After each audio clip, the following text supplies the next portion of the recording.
በድንግልና ሊረገዝ ይችላል ወይ? ሲወለድሳ በምን አይነት መንገድ ነው የሚወለደው? በጣም ኢንተረስቲንግ የሆነ ጥያቄ ነው። ባይዘይ በአሁኑ ሰዓት በርካታ ወጣቶችም እየተሸወዱበት ያለ ነገር፣ ያው ወደው ፈቅደውም ላይሆን ይችላል። በደፈራ ወይም የመደፈር ሙከራ ሲደረግባቸውም ይሄ ነገር ሊከሰት ይችላል። እነሱ የሚያስቡት ምንድነው? ይሄ ፔኔትሬቲቭ ሴክስ አለመደረጉን ወይም የወንዱ ብልት ወደ ውስጥ አለመግባቱን ብቻ ነው እና ቨርጂኒቲያቸው መኖሩን ነው የሚያስቡት። ነገር ግን እርግዝና እንዲፈጠር የሚያደርገው እና ዋነኛው ክራይቴሪያ በባሌም በቦሌም ብሎ የወንዱ የዘር ፍሬ ወደ ሴቷ ማህፀን መድረሱ ብቻ ነው። በተለይ ደግሞ ይሄ ነገር በሚፈጸምበት ሰዓት እሷ ለእርግዝና ራሷ ዝግጁ ከሆነች ወይም ደግሞ ውጻት የሚኖርበት አካባቢ ላይ ከሆነ የምታመነጨው ፈሳሽ አለ።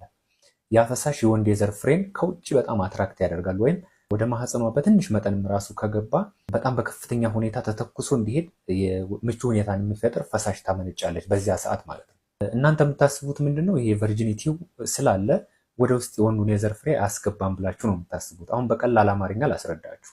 ፔሬድ ታያለች አይደል? ፔሬድ እንዲወጣ የሚያደርግ የተወሰነ ቫጂናል ኦፕኒንግ አላት። ያ ፔሬድን የሚያስወጣ ኦፕኒንግ ወይም ክፍተት የወንድ የዘር ፍሬን ለማስገባት እንዴት ያቅተዋል ብላችሁ ታስባላችሁ? ስለዚህ በዚህ መልኩ ሊፈጠር ስለሚችል ምንም እንዳትሸወዱ።